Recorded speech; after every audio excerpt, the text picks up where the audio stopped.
Assalamualaikum warahmatullahi wabarakatuh. Hai teman-teman semua. Apa kabar kalian hari ini?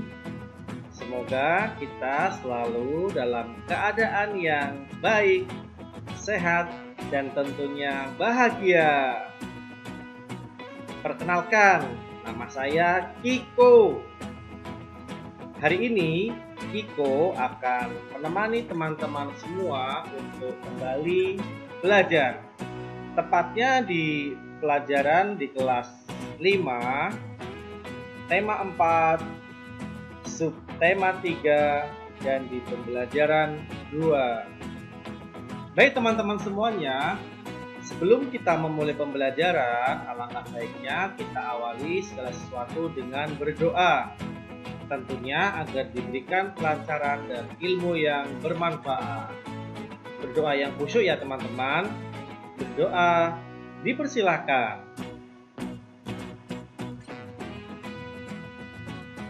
Berdoa selesai. Semoga apa yang kita harapkan bisa terkabul oleh Tuhan. Baik teman-teman semuanya, hari ini kita akan mempelajari tentang beberapa hal. Di antaranya yang pertama tentang sikap teladan ya.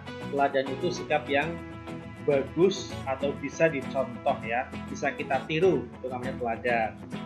Berikutnya kita juga akan belajar mengenai cergam. Cergam itu cerita bergambar. Nanti ada cergam yang sangat menarik loh teman-teman. Berikutnya ada peredaran darah hewan. Kita akan mempelajari tentang organ peredaran darah hewan, termasuk penyakit dan juga cara mengobati atau mencegahnya. Baik teman-teman, 3 materi pokok ini akan kita bahas di video ini dengan lengkap. Maka dari itu teman-teman jangan lupa untuk menonton video ini sampai selesai agar tentunya menjadi lebih paham dan jelas akan materinya. Baik, langsung saja. Perhatikan, Udin gemar membaca. Udin memiliki banyak buku cerita rakyat. Ada cerita Lutung Kasarung, Bawang Merah dan Bawang Putih, Keong Mas, dan masih banyak lagi cerita rakyat lainnya. Udin jadi mengetahui beberapa cerita rakyat dari berbagai daerah. Sore hari, Edo bermain ke rumah Udin. Edo melihat banyak buku cerita di rumah Udin. Edo bermaksud meminjam satu buku cerita yang berjudul Kancil dan Siput.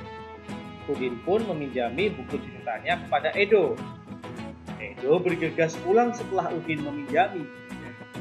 Tidak lupa, Edo mengucapkan terima kasih dan berpamitan sebelum meninggalkan rumah Udin.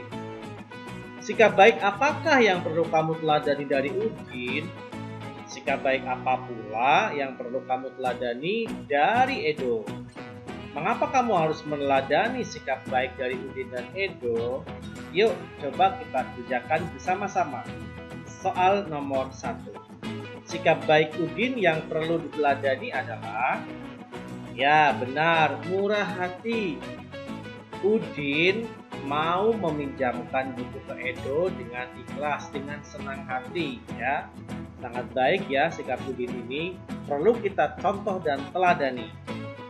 Soal nomor 2. Sikap baik Edo yang perlu diteladani adalah santun. Tepat sekali.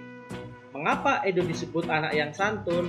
Karena Edo mau mengucapkan terima kasih kepada Udin ketika dipinjamkan bukunya. Berikutnya, Edo juga tidak lupa untuk berpamitan pada Udin sebelum dia meninggalkan rumah Udin ya. 3. Alasan meneladani sikap Udin dan Edo karena keduanya memiliki sikap yang baik dan patut diteladani. Ada murah hati dan santun. Nah, teman-teman harus tiru sikap Edo dan Udin ya. Kita harus murah hati, kita juga harus santun terhadap semua orang. Nah, sekarang Kiko akan membacakan sebuah cerita bergambar. Ini cerita yang sangat menarik. Dengarkan dan simak dengan baik. Alkisah. Diceritakan bahwa Raja Siput mengetahui akan kedatangan makhluk paling cerdik, yaitu si kancil di perkampungannya. Raja Siput mengumpulkan warganya untuk bersiap-siap menghadapi kecerdikan si kancil. Saat si kancil datang, Raja Siput menyambutnya. Dengan kepongahan dan kesombongannya, si kancil bercerita tentang kecerdikannya yang berhasil mengelabui harimau dan manusia. Siput yang mendengarkan kesombongan si kancil merasa geram, ingin segera menguji kecerdikan si kancil. Setelah mendengarkan cerita kecerdikan si kancil, Raja Siput menyampaikan maksudnya yang ingin menguji kecerdikan si kancil dengan menantangnya berlomba lari sampai ke hulu sungai. Sebelumnya, Raja Siput sudah memerintahkan bawahannya siap berbaris sepanjang sungai hingga ke hulu. Mereka sepakat bahwa jika kancil yang berencana lari di daratan memanggil Siput, maka Siput yang ada di depan kancil menjawab, "Wuh!" Seperti itu. Kesepakatan antara Raja Siput dan kancil pun dibuat. Mereka sepakat berlomba lari ke hulu sungai. Kancil berlari lewat daratan. Raja Siput lari di lumpur sungai. Tepat pada waktunya, datanglah si kancil. Dia menuntut agar perlombaan segera dimulai. Raja Siput yang sudah lama bersiap segera beringsut ke pinggir sungai. Sementara itu, beberapa ekor siput yang lain berada di pinggir sungai ingin menyaksikan perlombaan itu. 1, 2, 3. Si kancil memberi komando tanda perlombaan dimulai. Dengan sigap, kancil melompat, berlari sekencang-kencangnya. Setiap 50 langkah, dia berseru, "Di mana engkau, Siput?" Siput menjawab, "Wuh!" Jawab Siput yang berada di depannya. Si kancil semakin mempercepat larinya. Lalu terdengar lagi si kancil berseru, "Di mana engkau, Siput?" "Wuh!"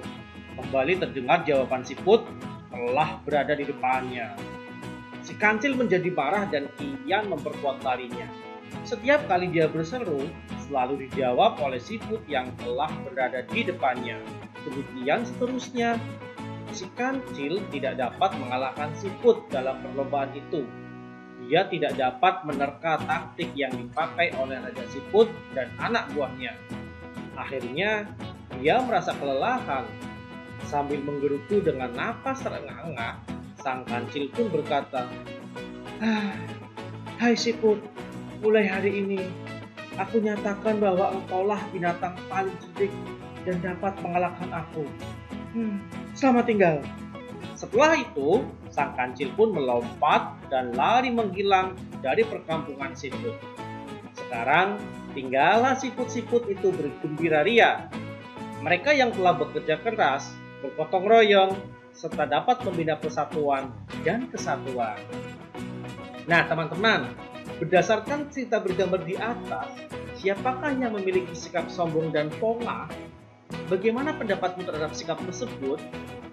Nah teman-teman, kancil merupakan hewan yang memiliki sikap sombong dan pongah. Nah, sikap sombong dan pongah hanya akan merugikan diri kita sendiri, dijauhi teman, serta pastinya akan kesulitan jika kita akan meminta bantuan ke orang lain. Padahal kita sama-sama tahu kita adalah makhluk sosial yang suatu saat pasti akan membutuhkan bantuan orang lain. Maka dari itu kita nggak perlu sombong, ya.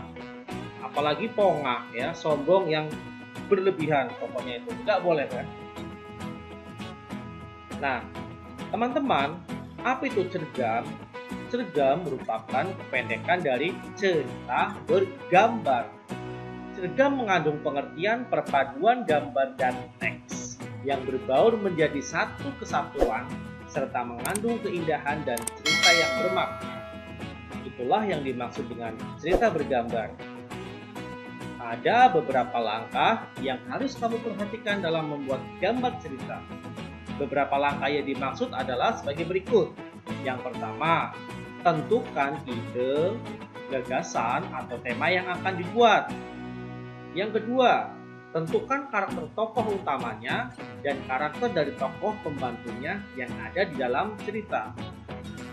Yang ketiga, buat alur cerita sederhana secara garis besar yang menggambarkan isi cerita.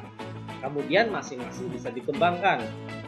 Nah, yang keempat, mulai menggambar sesuai alur cerita yang telah dibuat. Nah, itu dia beberapa langkah ketika kita akan membuat gambar cerita. Cukup mudah kan teman-teman? Nah, sekarang kita akan mempelajari tentang organ peredaran darah dari hewan. Teman-teman, organ peredaran darah dari hewan itu berbeda-beda. Sebelumnya sudah kita bahas di pembelajaran yang lalu ya. Sekarang coba kamu cari informasi mengenai organ peredaran darah hewan dan cara memeliharanya. Nah, tuliskan di kolom berikut. Hewan peliharaan yang pertama, kucing.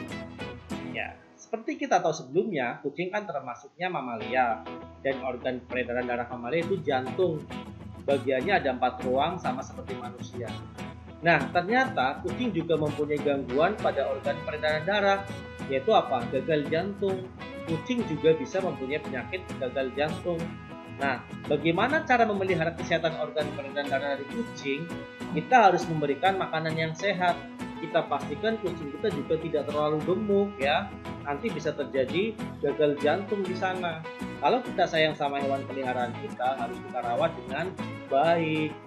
Nah, contoh hewan peliharaan lain yang banyak di Indonesia adalah anjing. Ya, organ peredaran darahnya jantung, sama dengan kucing. Gangguannya juga sama teman-teman, gagal jantung. Cara pemeliharaan juga sama dengan cara memberikan makanan yang sehat ya. Nah, hewan peliharaan berikutnya adalah ikan. Siapa yang suka ikan?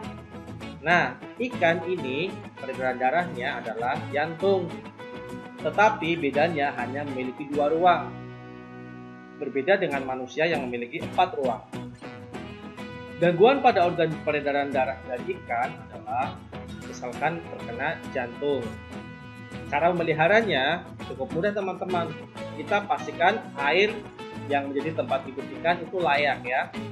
Beberapa ikan diharuskan airnya itu bersih, harus kamu sering kuras dengan baik. Nah teman-teman, tidak terasa ya, ternyata pembelajaran hari ini sudah selesai. Iko mengucapkan terima kasih teman-teman telah menonton video ini sampai selesai. Semoga bermanfaat. Iko minta maaf jika ada kata-kata yang kurang berkenan untuk teman-teman semua. Selamat melanjutkan aktivitas. Jangan lupa tetap semangat belajar, jaga motivasi kalian dalam belajar, karena masa depan ada di tangan kalian sendiri. Wassalamualaikum warahmatullahi wabarakatuh. Dadah teman-teman.